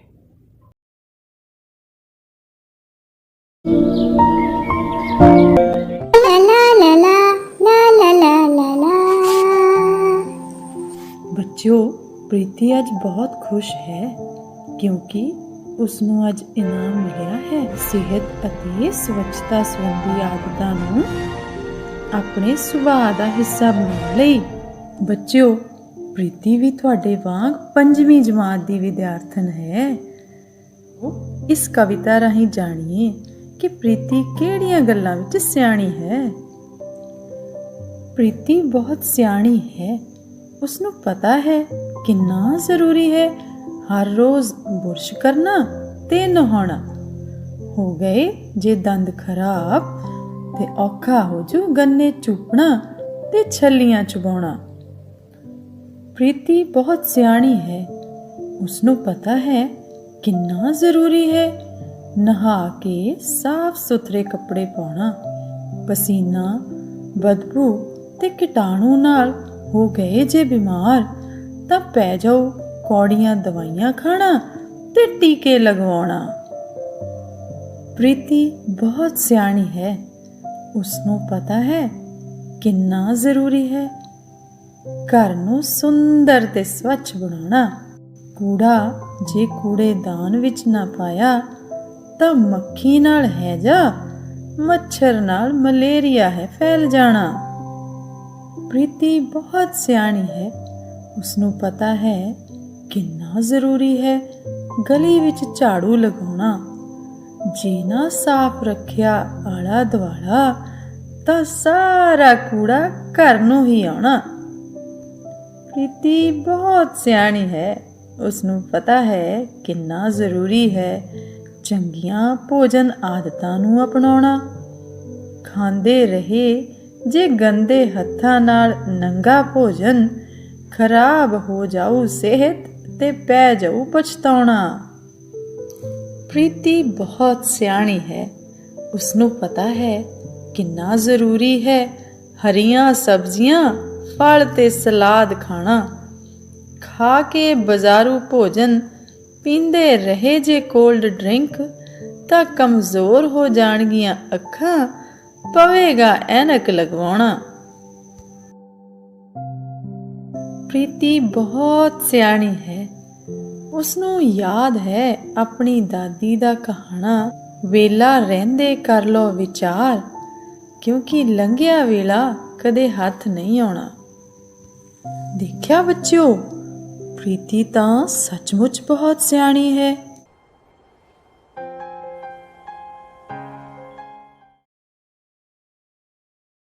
ਸਤਿਕਾਰਯੋਗ ਅਧਿਆਪਕ ਸਾਹਿਬਾਨ ਅਤੇ ਪਿਆਰੇ ਵਿਦਿਆਰਥੀਓ, ਸਾਰਿਆਂ ਨੂੰ ਪਿਆਰ ਭਰੀ ਸਤਿ ਸ੍ਰੀ ਅਕਾਲ।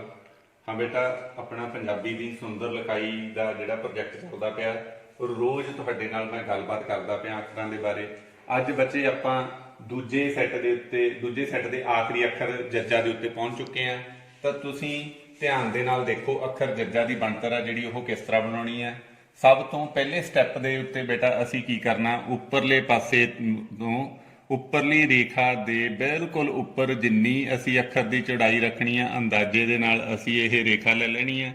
ਉਹਦੇ ਤੋਂ ਬਾਅਦ ਦੇ ਵਿੱਚ ਅਗਲੇ ਸਟੈਪ ਦੇ ਵਿੱਚ ਬੱਚੇ ਅਸੀਂ ਕੀ ਕਰਨਾ, ਇੱਥੋਂ ਥੋੜਾ ਜਿਹਾ ਖੱਬੇ ਪਾਸੇ ਨੂੰ ਹੁੰਦੇ ਹੋਏ ਅਸੀਂ ਇਸ ਬਿੰਦੂ ਤੋਂ ਸ਼ੁਰੂ ਕਰਕੇ 90 ਡਿਗਰੀ ਦੇ ਉੱਤੇ ਹੇਠਲੇ ਪਾਸੇ ਨੂੰ ਆਵਾਂਗੇ। ਰੇਖਾ ਲੈ ਕੇ ਹੇਠਲੇ ਪਾਸੇ ਨੂੰ ਆਹ ਲਾਈਨ ਟੱਚ ਕਰਾ ਦੇਵਾਂਗੇ ਹੇਠਲੀ ਲਾਈਨ ਦੇ ਨਾਲ। ਉਹਦੇ ਤੋਂ ਬਾਅਦ ਦੇ ਵਿੱਚ ਬੇਟਾ ਇਸ ਰੇਖਾ ਦੇ ਬਿਲਕੁਲ ਸੈਂਟਰ ਦੇ ਵਿੱਚੋਂ ਅਸੀਂ ਖੱਬੇ ਪਾਸੇ ਨੂੰ ਚੱਲਾਂਗੇ ਔਰ ਜਿੰਨੀ ਅੱਖਰ ਦੀ ਚੌੜਾਈ ਰੱਖਣੀ ਹੈ। ਇੱਥੋਂ ਅੱਖ ਨਾ ਬਣਾਉਂਦੇ ਹੋਏ ਇੱਥੋਂ ਕੁੰਡੀ ਬਣਾ ਕੇ ਉੱਪਰੋਂ ਥੱਲੇ ਨੂੰ ਆ ਜਾਵਾਂਗੇ ਬਿਲਕੁਲ ਸਿੱਧੇ। ਆਹ ਰੇਖਾ ਬੇਟਾ ਬਿਲਕੁਲ ਸਿੱਧੀ ਲੈਣੀ ਹੈ। ਕਈ ਸਜਾਉਣ ਦੇ ਲਈ ਕੈਲੀਗ੍ਰਾਫੀ ਢੰਗ ਨਾਲ ਆਹ ਰੇਖਾ ਬਾਹਰ ਨੂੰ ਖਿੱਚ ਦਿੰਦੇ ਆ, ਪਰ ਆਪਾਂ ਜਿਹੜੀ ਸੁੰਦਰ ਲਿਖਾਈ ਮੁਕਾਬਲਾ ਹੁੰਦਾ ਉਹਦੇ ਵਿੱਚ ਅਸੀਂ ਬੁੱਕ ਦੀ ਬਣਤਰ ਦੇ ਹਿਸਾਬ ਦੇ ਨਾਲ ਚੱਲਦੇ ਹਾਂ। ਬੁੱਕ ਦੇ ਵਿੱਚ ਆਹ ਰੇਖਾ ਜਿਹੜੀ ਬਿਲਕੁਲ ਸਿੱਧੀ ਹੁੰਦੀ ਹੈ। ਸੋ ਬੇਟਾ ਇੱਕ ਵਾਰੀ ਫੇਰ ਧਿਆਨ ਦੇ ਨਾਲ ਦੇਖ ਲਓ ਅੱਖਰ ਜੱਜਾ ਦੀ ਬਣਤਰ ਅਸੀਂ ਕਿਸ ਤਰ੍ਹਾਂ ਬਣਾਈ। ਸਭ ਤੋਂ ਪਹਿਲਾ ਸਟੈਪ ਦੇ ਵਿੱਚ ਇੱਥੋਂ ਅਸੀਂ ਇੱਧਰ ਨੂੰ ਚਲੇ ਗਏ, ਇੱਥੋਂ ਥੋੜਾ ਜਿਹਾ ਅੰਦਰਲੇ ਪਾਸੇ ਹੋ ਕੇ ਇੱਥੋਂ 90 ਡਿਗਰੀ ਤੇ ਰੇਖਾ ਲਈ, ਫਿਰ ਇੱਥੋਂ ਇੱਧਰ ਨੂੰ ਆਏ। ਇਸ ਬਿੰਦੂ ਦੇ ਉੱਤੇ ਅੱਖ ਨਾ ਬਣਾਉਂਦੇ ਹੋਏ ਘੁਮਾ ਕੇ ਆਹ ਰੇਖਾ ਬਿਲਕੁਲ 90 ਡਿਗਰੀ ਦੇ ਉੱਤੇ ਥੱਲੇ ਲੈ ਆਂਦੀ। ਤੇ ਸੋ ਬੇਟਾ ਇਹ ਸੀਗੀ ਅੱਖਰ ਜੱਜਾ ਦੀ ਬਣਤਰ। ਤੁਸੀਂ ਅਭਿਆਸ ਸ਼ੀਟਾਂ ਦੇ ਉੱਤੇ ਅੱਖਰ ਜੱਜਾ ਦੀ ਬਿਲਕੁਲ ਇਸੇ ਤਰ੍ਹਾਂ ਬਣਤਰ ਬਣਾ ਕੇ ਦੇਖਣੀ ਹੈ। ਕੱਲ ਨੂੰ ਫਿਰ ਆਪਾਂ ਨਵੇਂ ਅੱਖਰ ਦੇ ਨਾਲ, ਨਵੇਂ ਸੈੱਟ ਦੇ ਨਵੇਂ ਅੱਖਰ ਦੇ ਨਾਲ ਤੁਹਾਨੂੰ ਮਿਲਾਂਗੇ। ਤੁਹਾਡਾ ਬਹੁਤ ਬਹੁਤ ਧੰਨਵਾਦ।